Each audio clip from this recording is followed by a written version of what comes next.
sweet like a buttercup. You're a Barbie doll. Show them all what I'm made of. Strut down the hall. Won't stop till I get enough. All right, let's jump right in today.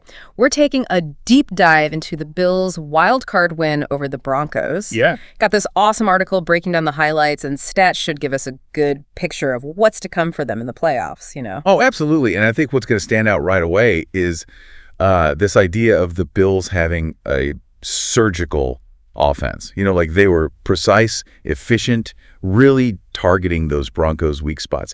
So it's more than just Josh Allen having a great game. I mean, he did, but what makes it surgical? Yeah, right. So think about it this way. He's not just throwing, he's dissecting the Broncos' defense.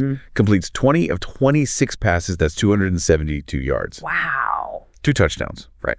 But it's how he did it. He was reading the defense like a book, finding the open receiver every time, throwing with like pinpoint accuracy. There was this one play where he like threaded the needle between 2 defenders to hit Stephon Diggs. Oh, yeah. That's surgical for a huge gain. So it's the intelligent play calling, the execution, not just racking up yards.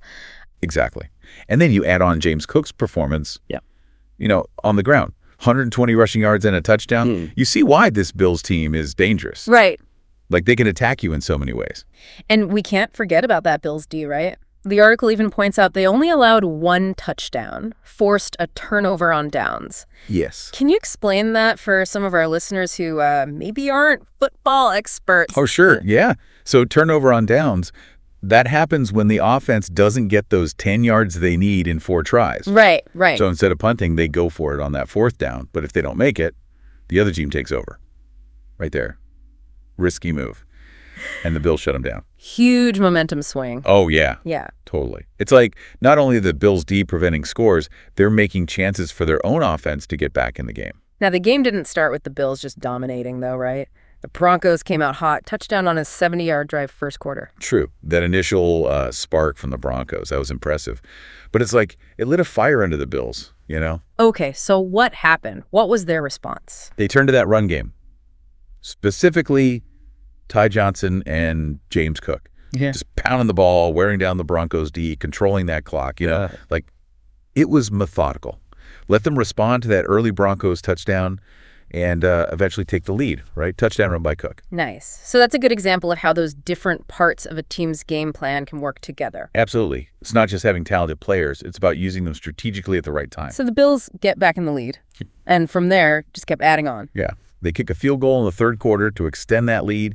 Then Allen, like, shows off his mobility. You know, awesome scramble, ends with a touchdown pass to Ty Johnson. Whoa.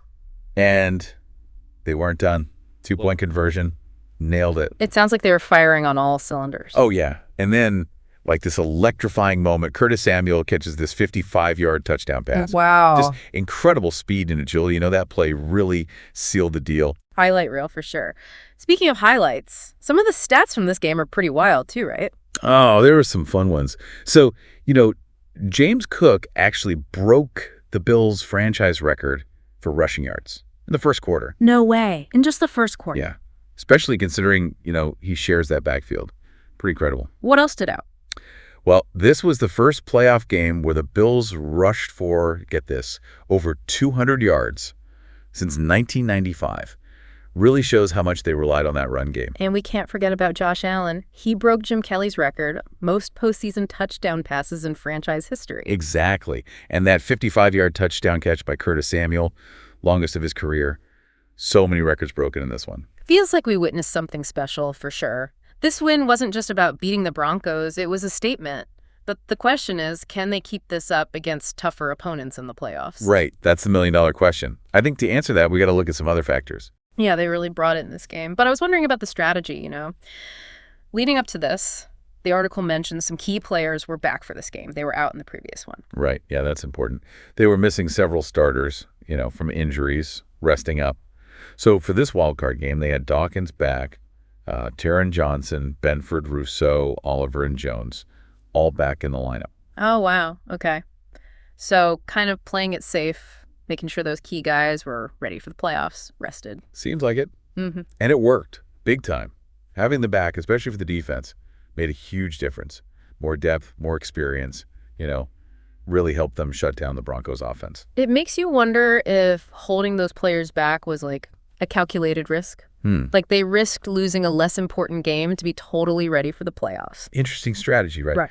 Really shows how committed the Bills are to the bigger picture, like not risking more injuries or fatigue in a game that didn't really matter for their playoff standing. It's a bold move, for sure, but it also shows a lot of confidence in their backup players. Oh, absolutely. Speaks to the depth of their roster, the whole next man up thing.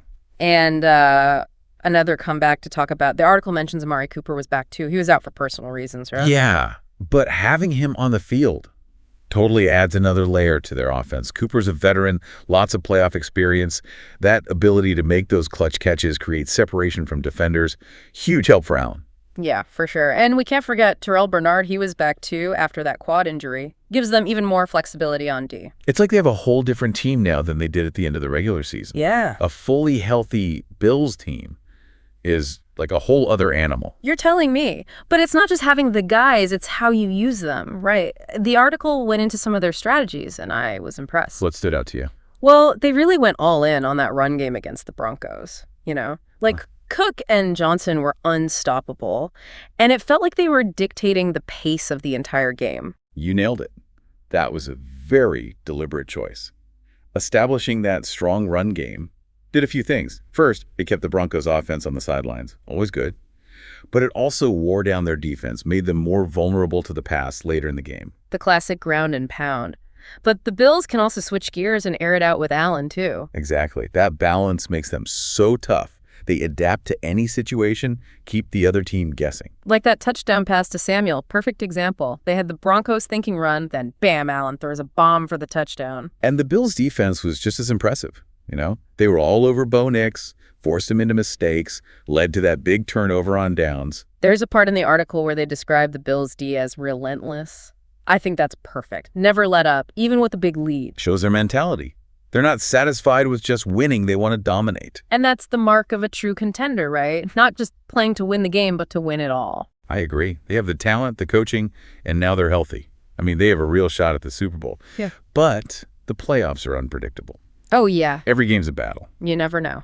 Speaking of unpredictable, I found something in the article I wanted to get your take. Okay, what is it? It says the Bills actually have a better record when the other team scores first. They've won 5 out of 8 games this season where that happened. Wow, that's interesting. Most teams would be rattled, you know. What do you think that says? Right. It's like they're mentally tough, composed. They don't panic. Just stick to the game plan, make adjustments, and win. That's a huge advantage in the playoffs, where the pressure is so intense, it shows they can deal with adversity, stay focused. We saw that against the Broncos. That early touchdown didn't faze them at all. They dominated after that. That's a great sign. Shows they can handle whatever's thrown at them. This whole deep dive has given me a new respect for the Bills. They're not just talented, they're resilient, strategic, and well-coached. The complete package makes them really dangerous for anyone in the playoffs. Okay, so we've covered the dominant performance, the strategic calls, their mental game, but let's zoom out. The bigger picture. The Bills' playoff run. What are their chances of making it to the Super Bowl? Yeah, they really took it to the Broncos in that wild card round, showed their talent, strategy, all that. But now, how does this set them up for the rest of the playoffs? What do they have to look forward to? Well, it was a huge win, definitely. But we got to remember, the Broncos barely even made it to the playoffs. Right. The competition's about to get a lot tougher. So you're saying this was a good start, but no guarantees. What are some of the obstacles they might face? Yeah. If they want to make it to the Super Bowl. The AFC is tough. I mean, it could be the Chiefs, Bengals, maybe even the Ravens. Each one, different challenges. Okay, let's break it down. The Chiefs. Patrick Mahomes. Always a threat. What makes them so tough for the Bills specifically? Yeah. I mean, Mahomes, he's one of a kind. Incredible plays. Yeah. In the pocket, out of the pocket, extends plays, throws from crazy angles, connects with his receivers downfield. It's like it's nothing. Their whole offense is designed to create those mismatches, exploit any weakness. And then there's the Bengals. Yeah. And Joe Burrow, he's already proven he can win in the playoffs. Yeah, and Burrow, he's so calm under pressure, and he makes these huge plays when it matters most. Great connection with his receivers, especially Jamar Chase. I mean, he's a game changer. Balanced offense, defense that creates turnovers. They're tough. Okay, two really tough potential matchups. You mentioned the Ravens, too. What makes them a wild card? The Ravens, they're a bit of a question mark right now, up and down season. Yeah. But with Lamar Jackson back, Yeah. they could be dangerous. Yeah. That dual threat ability, it throws defenses off, even the best ones. It sounds like the Bills have their work cut out for them, but I still think they're a contender. What about you? I agree. They have all the pieces. Great quarterback, dynamic offense, solid D. And their coaching staff, they're proven. Put the players in the right spots to succeed. And we talked about their resilience, right? Winning those close games, that's huge in the playoffs. Absolutely. But the playoffs, they're a whole different animal. Higher stakes, less room for error, and sometimes you just need a little luck. Yeah. One bad game, a key injury, and it's over. That's playoff football for you. Anything can happen. But I think the Bills are ready for the challenge. Me too. Yeah. They have this sense of purpose. They've been working toward this for years, and I think they believe this is their year. It would be a great story for the players, the coaches, the Bills Mafia. Oh, yeah. Those fans are incredible. It would be something special. But like we said, it's not going to be easy. All right. Well, as we wrap up this deep dive, I want to leave our listeners with this. The Bills have what it takes, the talent, the strategy, the heart. But can they overcome the odds and make history? We'll have to wait and see. It's going to be fun to watch. That's it for this episode of The Deep Dive. Thanks for joining us, and we'll see you next time. Sound the alarm. I'm coming up. We'll have the ball. I'm sweet like a buttercup. You're a puppy dog. Show them all what